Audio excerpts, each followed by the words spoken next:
This is Behind the Game, Episode 1, January 27, 1989. New York Knicks at Phoenix Suns. Tom Chambers' dunk on Mark Jackson. First, an excerpt from Sam Smith's article, Phoenix Suns Rise from Troubled Days. Just one player, Jeff Hornacek, remains from the 1986-87 team, and he has had 3 coaches since then. In reference to the Suns, Sam writes, they sent former number 1 draft choice Ed Pinckney to Sacramento for Eddie Johnson. Speaking of Eddie Johnson, here's EJ, a great guest on episode 41 of my show, explaining how Phoenix rebuilt the team and became instant playoff contenders. The year before, we only had won 28 games. We made some deals during the course of the season. We brought over from Cleveland Kevin Johnson, Mark West, Corbin, and we traded a very popular player in Larry Nance. And then we gave up Mike Sanders. Then we traded James Edwards. We traded Jay Humphries. Really redid that team on the fly, really. It was during the course of the season. When Kevin Johnson came over and we saw him play, we knew that he was going to be special. And in addition to Mark West and Ty Corbin, 2 defensive players that just played the game unselfishly, we knew they would help our team.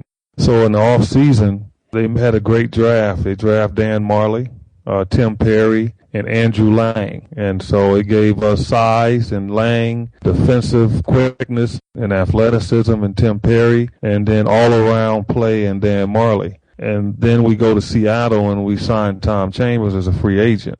In one swoop, we really redid our team. On July 5, 1988, Tom Chambers joined the Phoenix Suns, becoming the NBA's first unrestricted free agent to sign with another team. It was a 5-year deal, reportedly in the vicinity of $1.8 million per season. Less than 18 months prior, Chambers was named 1987 All-Star Game MVP. Now to the date in question, January 27, 1989. As per Associated Press reports, Knicks GM Al Bianchi announced that 1988 NBA Rookie of the Year Mark Jackson signed a multi-year contract extension with New York. Various newspapers reported terms of the deal to be 5 years at $1.5 million per season.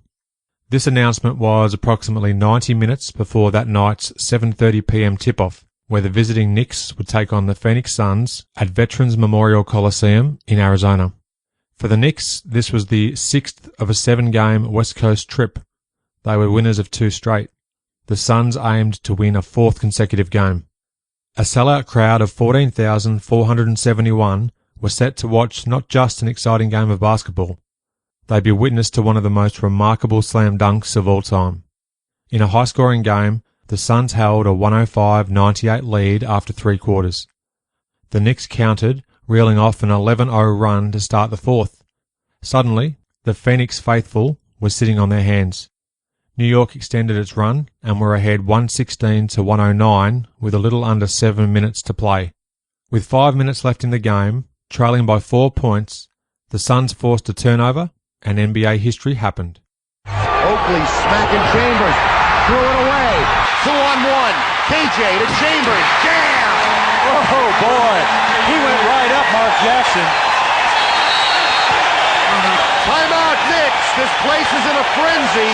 4:55 to go, and the Suns are back within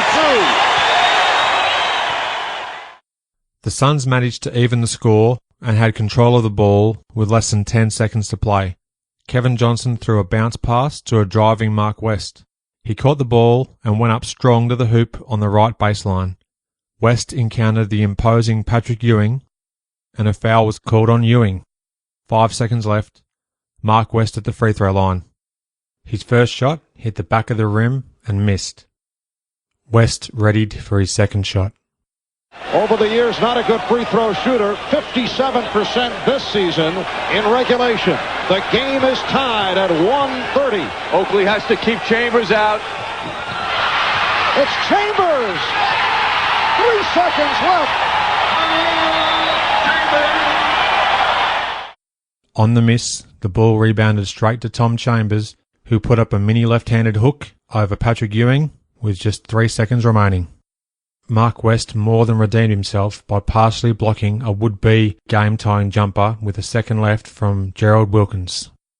An excerpt from Jack Magruder's article titled Suns defeat Knicks 132-130. Quoting Tom Chambers, "The ball came off hard and stuck in my left hand. I went right back up with it. It was perfect, lucky, everything." Chambers sealed the win and would cap off a tremendous week, dropping 39 points at Denver the following day, and was named the NBA Player of the Week for games ending January 29.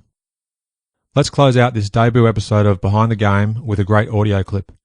It's circa 2007, when Mark Jackson was working alongside the great play-by-play man Iron Eagle. Iron, during a break-in play, asked Mark Action Jackson about the impact of the Tom Chambers dunk. You remember that? I remember it. You know, in life, sometimes you're the pigeon and sometimes you're the statue. And I guess you were the statue, my friend. Yeah.